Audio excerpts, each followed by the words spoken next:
Because I wanted to roll your own off the same chip. Yeah. Yep. We're gonna make our own board. Yes. Robo's real excited to tackle this one. Yeah, that's a big GPU update. Hopefully, Harold and I go for a drive later today with big model, with like an on-device big model. The reason we're burning all this extra power is to essentially emulate what will be. We really foresee two classes of models: the GPU class of models, the external GPU class, and the on-device class. And we really just want to start at least pretending like we're running the full on-device class. And it's not clear how much performance we can actually squeeze into the on-device class, but we at least want to start. You can improve the intelligence within your power draw. We just want to get the fixed power drop to the maximum we can do, and then oh, what is this? A package for me? Yeah. Oh, thanks. Yeah, so we want the on-device model. We kind of just want to max out the power draw, and then yeah, you'll get improvements. When we say max out power draw, that doesn't mean you're not getting improvements. I suspect you'll get improvements to the on-device model basically forever. And then there'll just be the second class. That is external GPU. So that's the external GPU update. I got one on my desk right now. Working on getting one in the Lexus, our demo car. And we'll get driving with it soon. It runs at like 7 hertz right now, so Tancorp's working on making it run at 20 hertz. It's pretty early in support for them. But yeah, I'm working on shipping big multi. Oh, let's see what dirty comma.0 has. So the cool thing with your comma.0 is you can probably, if you have like a beefy enough laptop, you can just run. I guess if you have a beefy enough laptop, you're going to buy a 3x and a GPU box anyway. This isn't going to be that high end of an experience, but you could do it. Welcome back. Let's see. Do you sound like a robot still? Can you hear me now? Yeah, you're good now. Yeah, don't review the location. I need to refactor that. I said earlier that I did like the fastest changes that I could have do in order to somehow fake that IMU. Since I didn't did it initially. I think initially I didn't disable it correctly. I basically faked everything there. Yeah, what I'd say for That's what that the is if this drives, that's fine, and then you can just hand it off to us, and then we'll get it merged. Like we'll clean it up and get it merged. Yeah, I think that the best way to get this in Matter, I think, to make a couple of PR. I mean that's not really mergeable, not mergeable at all right now. I mean, we need to like clean it up. Yeah, be great to clean up this Model D tiny So bit. I will submit like a webcam PR, IMU PR. Maybe then maybe the IMU PR you can clean it up after Yeah. I submit it. I will make another PR for disabling the services that don't really need them on PC. For example, ProClock D. I don't know. I mean, it works on Linux, but I have no idea if it needed. And there are also the transformations for the camera, but I mean, if you look on line 54 of transformations, I basically calculated with the standard formula the focal length there. I'm not sure if it's correct. I'm not sure if we're gonna keep this webcam or not. I mean, yeah. Yeah, it The sounds like the driver biggest thing mod. left is figuring out how to get pictures that are actually spaced 50 milliseconds apart. Yeah, that's the most important thing right now. Yes. Whoa! You getting frame drop? So no, that was for the Intel Mac. I don't get any frame drop on the M1 Mac. It's like it's 10 times faster. I have like 30, Okay. 40 milliseconds on Intel. So basically on the Intel Mac you can drive, but you need to kill the UI. So basically without the UI you don't have any frame drop. Probably because the GPU is not enough to run the models and also display the image from the camera in the UI. So basically an Intel Mac can also drive because it's like 30 or 40 milliseconds on the model. So it's under 50 milliseconds. But no, I need to revert that. Anyway, this is a dirty brand. Yeah, fair enough. So Fair enough. this will never gonna go. This will never be merged. I would like to make some clean PRs. Cool. Maybe this evening. I have no idea. I'll see how fast I can move. Okay, cool. Cool. Yeah, Common Zero is getting real. Yeah. Uh, It is. oh, this we're just wasting bandwidth. Okay. I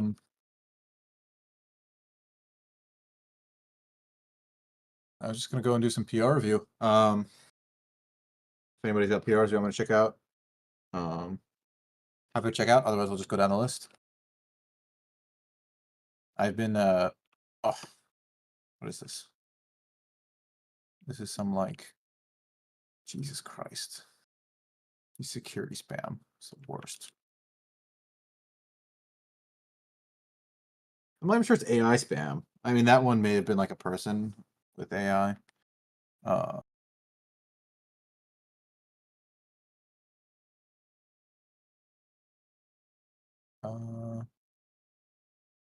Cool.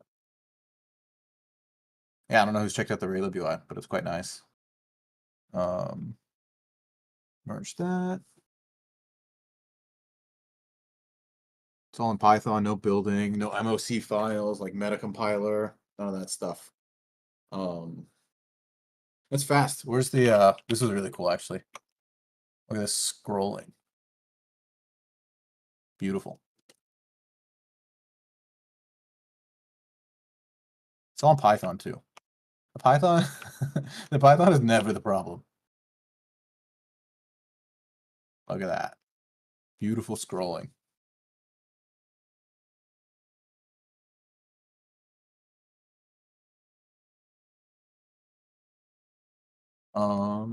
Yeah. All right. Chain stuff. All right. esim.py. Very exciting. Does anybody try this? Do you need me to test it? I can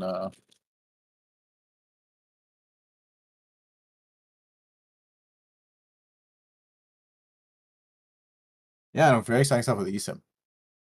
Let's oh, do I need to rebuild my Agnos? Yeah, you will. You need the LPAC binary. Okay. But Is that yeah, easy? you may not be able to test it right now. I did pull out I built like a better CLI around the LPA front end. I pulled it out of this PR because it added like another 40 something lines of code, but it's sort of hard to test without it. So I can definitely pull it back Yeah, let's just in. put it in. Is this Okay. is this a working test sim? Yes, so this is the one I would test it on before I banned my eSIM with it because I spammed it too much. Pretty much all those work except the last one. What is this So Osmocom thing? This looks like a real website made by software people. What is this? What was that? Oh, this is cool. yeah, so they actually, I believe this. Yeah, okay, so these people actually added the they wrote like a SMDP plus server that you can run locally. And I was gonna potentially use that for the test provisioning, where like you could just, you just use their like built-in sims where you could flash them and not have to like rely on an external service. Yeah. But honestly, the code is kind of a mess, and I don't want to add that in as a dependency. So, yeah. I see. Okay. So I can't even merge now without the new Agnos. Let's try and see if Jenkins is happy. Yeah, so if you trigger Jenkins, it should actually run the hardware in the loop test. Yeah. We'll see.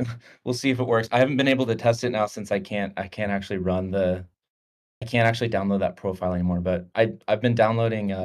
I've been just buying Air Allo sims, and that's been working great. So Oh, there's this one website I used. What was it called? Search my email. I bought like a whole bunch for really cheap. it's like cheapeSIMs.net or something. I don't know. No, Moby Matter? Maybe Moby Matter? Moby Matter sounds about right.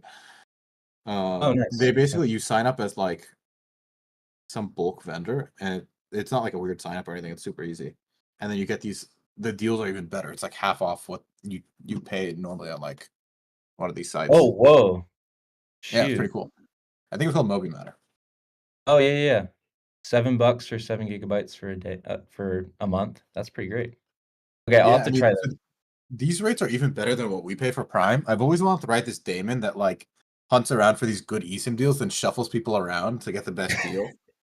Yeah. It's like, it's not really worth my time to write this. Yeah. Like, we should be improving Connect, and we should be, well, to what extent we can improve driving and then, Connect and stuff. So this is kind of far down the list, but it would be fun to write this daemon that kind of shuffles things around. The thing is, it's slightly risky because if you run out of these prepaid SIMs, then you're screwed and you need to connect to Wi-Fi to download a new profile. So you need to Yeah. do it like really carefully. Yep. Um, So the one thing I haven't tested recently now is where the existing comma profile is still on the EUICC chip. did you delete yours? Because yeah, I did. So I deleted Playing with mine it. when I tested this too. I think you might have to delete it to get it to work. Yeah. So, and if that's the case, then like that's kind of a big problem, unless you're just willing to not use Prime anymore. Yeah, But we'll have to it's test not a good this. experience. Yeah. Yeah, if you need some more Sims, I can send you a bunch of Sims. You could just write in Okay. support. Yeah, I probably need a couple to test it more. I got the eSIM.me one and it just won't it doesn't work. Wait, it doesn't? I I don't know if have it's some of those too. Those were initially the ones we were going to use before we found the webbing ones we use now. okay. Interesting. Oh, those are Alright. SGP 22, I think. Or not 32. So 32 is the webbings are 32, whatever the consumer one is. I think the eSIM.me's are not 32. They're the consumer. No, they're like 28 or 26 or something, but like you said, it shouldn't like they're just supersets, so it should be fine. And Yeah. there's even comments saying that the LPAC guys actually use those eSIM.me cards with it. So Oh, interesting. yeah, I don't know. I'll have to play with it a little bit more, but This whole eSIM industry sucks. I can't believe the eSIMs are a thing. You know, like eSIM follow the same progression as like physical SIMs, where they made them big and then they slowly made them small. Crazy. Yep. Crazy. MFF2, then there's MFF XS now. It's great. why is it just not on the? Why is it even a hardware thing? But anyway, I'm glad we're on eSIMs. We used to be on AT&T, and you couldn't reactivate the SIM. It was crazy. Oh no. Okay, cool. So I got to build Ag. Well, let's see. What did Agnes Jenkins say about this? Alpac now. Okay. So I think Maxime was going to Oh, build yeah. the new Agnos sometime this week. Okay. He might already be building it right now. Okay. So once that's in, I know when we trying to think. I guess once we put this in Connect, it'll be really easy because if you get that error back, we can just say, you need to upgrade your Agnos or upgrade your OpenPilot or something. So it should be pretty easy to gate that, but well, yeah. So if you don't have the Athena endpoint for this too, like that should kind of just be the same thing. There should be you can't get to a point where essentially you have the Athena endpoint, but you don't have the right Agnos. We'll just merge them at roughly the same time, right? oh yeah. So that'll come. I mean, I have the PR it's not in draft, it's a local branch, but the Athena Okay. bindings are actually super simple. The LPA Cool. interface is pretty great. So I was thinking we can also put this in the settings if you like put it up to the DCAM. I don't know if that would work though. oh, to do the activation, like Yeah, I don't know if this is worth doing. The thing is, then you don't need. So if you do it over Connect, you still need to be connected to Wi-Fi, and then the hope is with this you don't. Do you need so Wi-Fi to if activate the you had profile? an LTE connection, you could technically provision another profile, but you'd still need to be on Wi-Fi if that wasn't the case. Yeah, but I mean, I'm assuming they're not going to subscribe to Prime and then do this. This would be a little silly, right? I guess they can connect to their Oh, hotspot, fair but enough. it's slightly a roundabout, right? Yeah, I don't know, but then we have to write like some little thing that spins up camera D, and then this is maybe not too bad. It scans the QR code. Yeah. I mean, at the very least, Oh, we if could you just put a have keyboard. the sorry? We could just put a keyboard. These like eSIMs are not that long. So this is pretty long, but the ones you buy are not that long, right? No, I mean, that's the ones that I have are about that same length. They're kind of cumbersome to enter. I see. Uh, but But yeah, once we merge this, what I propose we do is add it to the settings too. Like add eSIM yeah. profile. Oh, But okay. Yeah. it needs a new Quectel firmware though. That I need to test. If you have the old like the firmware that's on device, I can reflash and try it again. Yeah, But I'm on like whatever the like one that's like 2 months old. I attached whatever the latest one they gave me. Um, that's the one I'm on right now. Yeah. So we've only ever shipped, there's that old one, and then we just started using this new one that Maxime sent you because the modems are required. Only because the newer modems don't support the old firmware. They made some change. Okay. But yeah, we've never upgraded the firmware on these, and I was hoping we'd never have to. So if we don't have to, I'd really, it's going to be quite an effort to write an updater for this. And then shipping the firmware would be a pain in the ass because it's so big.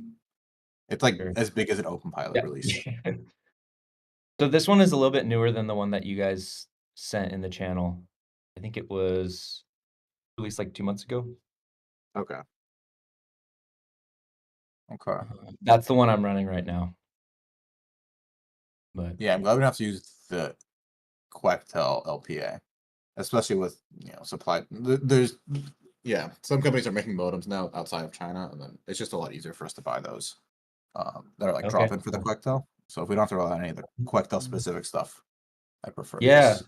Well, and the AT commands that are used, like, so you can use the AT backend also, and those commands I don't think are like specific to the Quectel modems. Oh, They're nice. whatever, it's whatever the LPA standard is from GSMA that they use. So if the modems at least, are compliant with that, it should just work, which is great. Cool. NSC Always. login. How do you guys build it? You guys build Agnos and CI? NSC I don't think version you can build it in CI. I use, build system.sh flash system.sh. It's pretty Oh, you simple. just have it like a Mac? Yeah, it does work. Yeah, it doesn't work on Linux, I guess. The image like sparsifying the image always fails for me Oh, that's what fails? That should be on Linux. fine. I assume, But yeah, I'm because it running doesn't build on x86 anymore, I think. okay. I'm running Ubuntu Asahi on my Mac. So that's I what I've see. been using. I don't know if there's like weird things with that, but I don't know. I'm not sure. All right, cool. This is super cool. So we'll ship the Agnos. I don't know. I glance over the code; looks very clean. I would actually add back the CLI stuff that makes it easy for testing. That's Yeah, that's you totally can see worth the 40 usage bucks. there. With like what the interface looks Whoa, like. OP eSIM, Yeah, crazy. it's great. So, users before we even have like a UI for it, you can just use this CLI to program them as Super well. cool. So, yeah, I've been doing this back and forth a bunch. It's worked great for me so far. Nice. Yeah, I mean, Only so issue, yeah. What's up? only issue is like the hot swap doesn't work. So even with the rebooting the modem, it's because hardware.py writes the network manager connection and like saves it once on boot. Oh, So we just need a little bit of refactoring there, and I think it should just work. Like you could just call the I configure did modem this. after. I don't remember why I did this. Maybe it was when we were shipping both. It was probably for some stupid reason. Maybe when we were shipping both AT&T and the webbing at the same time. Oh yes, there's a bunch of like logic that checks it, like blue eSIM versus something or other. Yeah, we Maybe can that just get rid can of all get the ripped AT&T out. shit. Okay. eSIM and M connection. Let's see. Oh, Yes, it checks whether it's been written or not. We just need to like blow it away every time, I think. If you yeah. run And then if it's not, yeah, let's say if somebody inserts their own SIM, is there anything in that connection that doesn't work for that? I don't think so. I mean, I can sudo reboot my device and it just loads up fine on those Air sims. So I'm not sure if there's anything special. Yeah, I think we could just delete a lot of this. Okay. I think we could just We have an LTE.nm connection in Agnos, but I don't know what's different about it.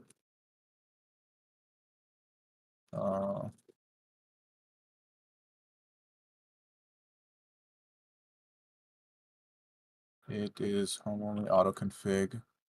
It's the same. It's all the same. I don't remember why I did this. Oh, because I didn't want to ship an Agnos update. Hey, maybe we'll just delete all of this. Yeah, I think you just delete Oh, all right. of it. Oh, so if you just get rid of, it'll just work then? I think so. Okay. Okay, I'll have to test that. The fix is always a red diff. Yeah, it works out. Yeah, I should have cleaned that up. I think we could just delete it. Cool. Okay. I can submit a Yeah. follow-up then. I would love if people start getting their own eSIMs because so the place we buy the eSIMs now, they sell us the profile and the SIM, and I really don't like this because they claim that we can install our own profiles. I just worry that once we start doing it, they'll be like, "Hey, wait a minute." Yep. So I wanna. They've done this before where we like lowered our data usage, and they're like, "Hey, whoa, what's happening here? Can we schedule a call?" I'm like, "No, I want a call. We pay $3 a gigabyte. It's just why are we talking to you people? We just want to give you money for gigabytes and SIMs." So yeah, as many people as we can get on their own SIM, we should. I really want to work on some kind of user manual thing, and then we can put stuff like this in there. That it's like, hey, you want to set up your own SIM? This is how you do it. Oh, actually, hold on a second. I think I already published. I'm not at my personal computer right now, but I backed the branch up. I can just publish a PR for that. It has all the same code in it. Oh, you know what we can do is just merge this without. Let me just disable the test, and then we get this merged. Or do you want to wait to add the CLI? No. We need the CLI so much. It's so nice to use. Okay. Just do that. Yeah, just ping me when that's ready then. Okay. Cool. So that's eSIM.py. Super exciting. Route.py. Let's see what I got here.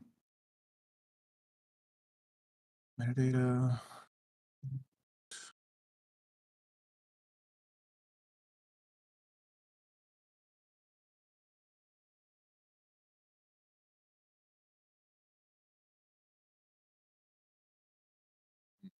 Events.json. Oh, this is used for the Clippy.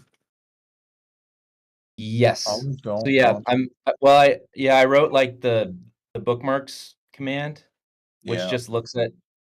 I found it super useful. You just bookmark, you pass your route in, and it'll just clip all of them, which is great.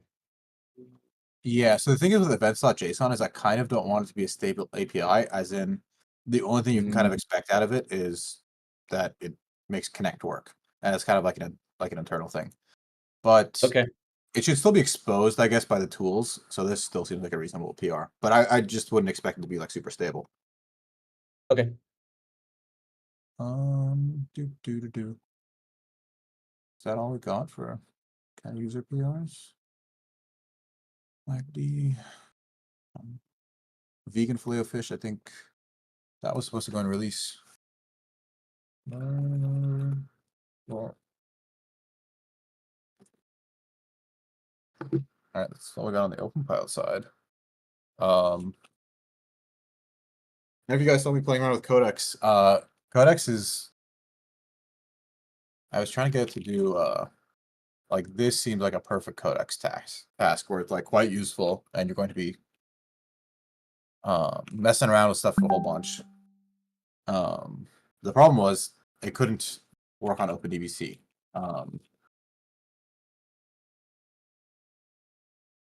So let's see. It did something now that I fixed Panda. So Panda is now in a decent shape. It's got a test.sh, which is great. Build that notes.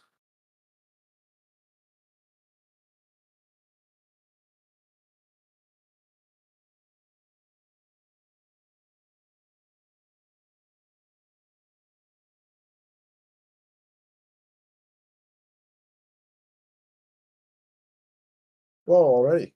Cool. OP eSIM. So wait for CI to pass with a merge. You want to just comment out the step? And we'll enable Oh, it with yeah, the I can do that. shift. Yeah. Let me just comment it out with a to do or just delete it and they can re-add it later. Let's do it to do. Okay.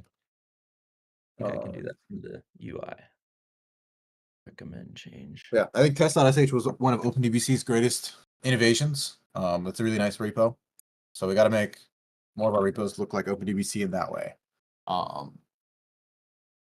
You know, I generally find that slow tests and bloated projects are a lot of things aren't generally fundamental, but it's really just a way to like kind of offload thinking about these things, or it's really just lazy, right? You know, these are very reasonable times for a test, but like if we go to like, for example, here's something I wrote here. Process replay, I think, is failing kind of intermittently on OpenPilot because we added a Tesla route. What is no? So like the runtime is longer, but there's no reason the runtime is that much longer for the Tesla. And it's like, okay, you got to think about really what coverage does this test give you? Has this test ever failed in the past? Why are the unit tests failing? Okay, here's process replay. So it just timed out, right? Like, why does this take 1 minute? What coverage are you expecting from this thing? Like, you're not going to, on a per route basis, you're not going to get much more coverage on most of these processes. The only thing you really care about is car D and a little bit of controls D. Like if it's an angle control car versus torque, but you really want to, generate synthetic data and you want to fuzz this to search the whole space. So really we made our CI worse by adding the Tesla. It's probably like a net worse thing. The CI got a little bit flakier. It takes a little bit longer. And we didn't really improve the coverage. So we really got to do this examination for OpenPilot that we did. I think we did pretty well for OpenDBC. And OpenDBC still has quite a ways to go. But what would really improve OpenDBC? So now test.sh has everything except the UBCN tests, which is maybe fine. Maybe the matrix ultimately looks like test.sh, and then it's a matrix with different OSs, and then these flags like no flags, UBCN, ASAN, any other sanitizers. But really, the misery mutation test and the safety mutation test need to go in test.sh.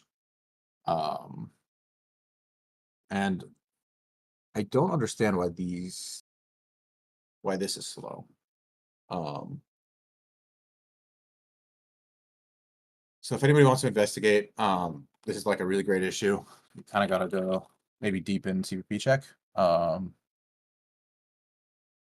and figure out exactly why. So let's go to like safety tests, Misra test, Misra. So like, okay, it's got to build, and the building is like, look at this. The building takes a couple seconds too, and it's only because of the C++ regex compilation is super slow because it's like this heavily templated code. So if we could replace this too, this would like this cost 3 seconds of build time. Like the build would be instant if not for this. So that's a good thing to fix. What do you use to open TS HVAC files? VLC? Yeah, I use VLC. One segment is 500 megabytes. Oh. Yeah, let's fix that. How big is the TS? So the QCam should be quite small. The HVACs, I mean, we're never going to train on this stuff. We tune our HVACs for like basically the smallest thing we want to use for training. But for like the webcam port, it really doesn't matter. You should just tune it for what you want for like a dash cam, basically, like where you can't visually see the quality difference. Whoa, 80 megabytes is a lot. It's like 250 megs for a whole segment, which kind of sucks. Oh, I meant just not like 500 megabytes. But yeah, the smaller we can make this up, the better. So yeah, feel free to retune that. That's a super easy PR to merge because that's a different code path than that runs on the 3x.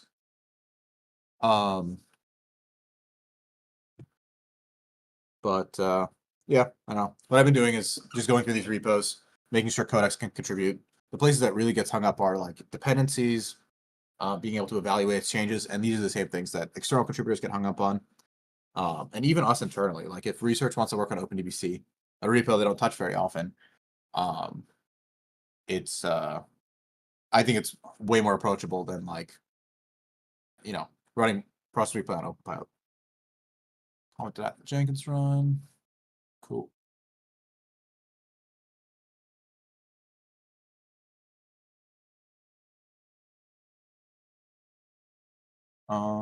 Yeah, that's what I've been working on this week. Panda's in much better shape now. Before you had to like, you could only build it if you were in the OpenPilot structure where you have to like go up a directory outside of Panda to get OpenDBC. So I fixed that. It's in decent shape. It's got a test.sh now. Test.sh is what runs in CI, so it keeps working. The CI is now fast. Or again, no reason this takes 2 minutes. Oh, okay, I guess the apt install. Like, yeah, GCC, like this is somewhat fundamental, but again, we could package it in the repo or something.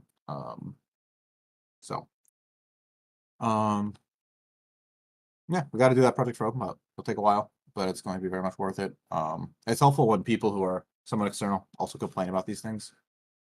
But yeah, the ultimate goal is a test.sh for OpenPilot, and then kind of runs everything.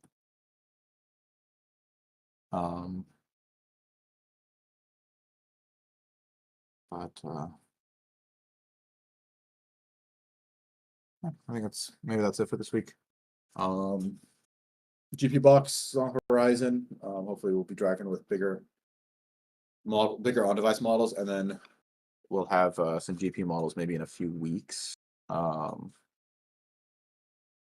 Clips are great. Easton is great. Yeah, I think maybe let's put a keyboard on device. The scanner is a bit much.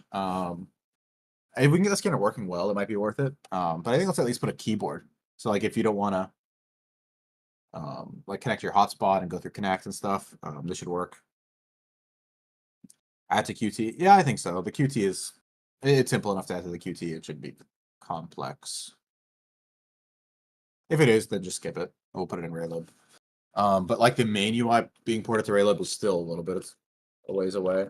But like the little auxiliary UIs are pretty good. Like let's check out system UI. Like look at this, no Eskin script. Wait, what is Raylib util? Interesting. Like text works. Dean's working on a nice bouncy scroll. Reset works, looks just like the other one. Setup.py works. Ooh, low voltage warning. So yeah, it looks just like the old ones. They even feel snappier on PC somehow.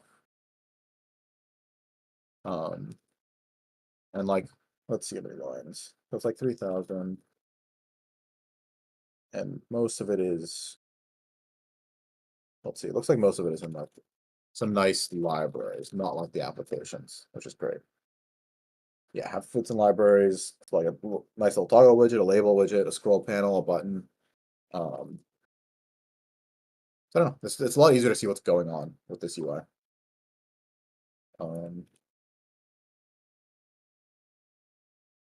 So I think Raylib will help a lot with this speed project too.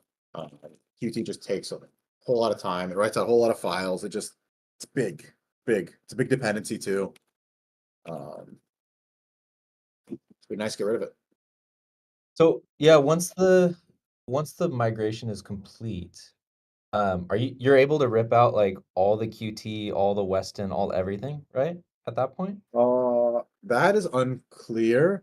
I mean, these will be separate steps. But yeah, I'm really excited to rip out the Weston. This is like one other closed. We actually have the source for the Weston, but we can't share it. So it's like one other little closed piece of Agnos that we can get rid of. Right. But I don't think like right away. I mean, it'll happen in steps.